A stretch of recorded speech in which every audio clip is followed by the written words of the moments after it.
Достор, биз буга чейин JavaScript'теги коддун мисалдарын жөн гана консольдогу интерпретаторго жазып, кайсы бир кичинекей мисалдардын жардамы менен базалык нерселерди түшүнгөнгө аракет кылганбыз, бирок биз кийин өтө турчу темалар бир аз татаалыраак болгондуктан, кодубуз дагы бир аз татаалыраак жазылышын талап кылгандыктан бизге код редактор деген атайын программа керектелет. Код редакторунда биз JavaScript кодду жазып, аны башкарып, кайсы бир ыңгайлуу ыкмалар менен иштөө мүмкүнчүлүгү пайда болот. Биз бул курстун жүрүшүндө Visual Studio Code деген Microsoft компаниясы тарабынан даярдалган код редакторун колдонобуз. Ошондуктан бул видеодо ошол аталган код редакторун көчүрүп, аны компьютерибизге орнотобуз. Эгерде сизде компьютериңизде ошол программа орнотулбаган болсо, анда мен кыла турган нерселерди кылып, биргеликте ошол код редакторун орнотобуз.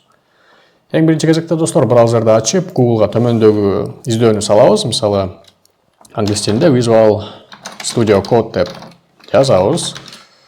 Издөөнү кылабыз дагы, анан ушул code-visual-studio-com деген сайттан келип чыккан биринчи жыйынтыктагы шилтемени басабыз.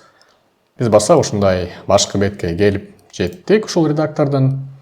Кийинки кадам катары биз download кнопкасын басабыз дагы достор. Анан бул жакта бир нече операциондук системаларга керектүү болгон орнотуучу файлдарды жүктөө мүмкүнчүлүгү биздин астыбызда турат. Көпчүлүгүңүздөрдө жана ошондой эле менде Windows 10-чу же болбосо 11-чи операциондук система колдонулуп жатса керек. Ошондуктан мисалы мен ушул орнотуучу файлды көчүрүш үчүн ушул кнопканы басам дагы достор. Силер ушуну басып өзүңүзгө орнотуучу файлды көчүрүңүздөр. Мен буга чейин файлды алдын ала көчүрүп койгон болчумун, ошондуктан мен муну кылбайм. Ошондуктан азыр мен дароо эле ушул менин файлдарым көчкөн папкага барам дагы. Менин учурумда загрузки деген папка.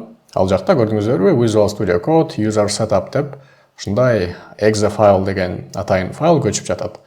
Эми орнотууну старт кылыш үчүн ушул exe файлды эки жолу мышканын сол кнопкасы менен тезинен басып ийебиз дагы. Анан бир азда ушул орнотуу процесси старт алат.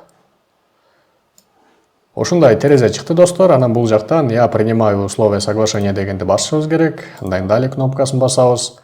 Андан кийин ошол биздин код редакторубуз операциондук системада кайсы жерде орнотулат файл системасында ошону сурап жатат. Бардыгын кандай турса ошондой эле коюп далияны басып кете беребиз достор.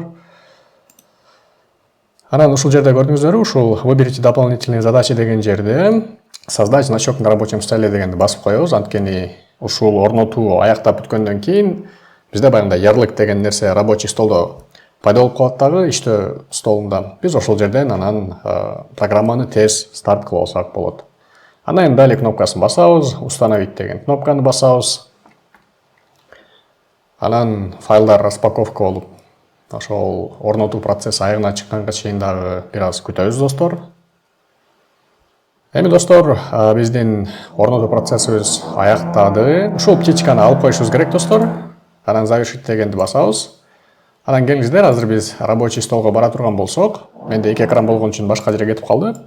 Ушундай Visual Studio Code деген ушуга окшошкон ярлык пайда болуп калышы керек. Анан биз ушуну эки жолу басып, биз жаңы эле орноткон Visual Studio Code деген программаны азыр ачып өтөбүз.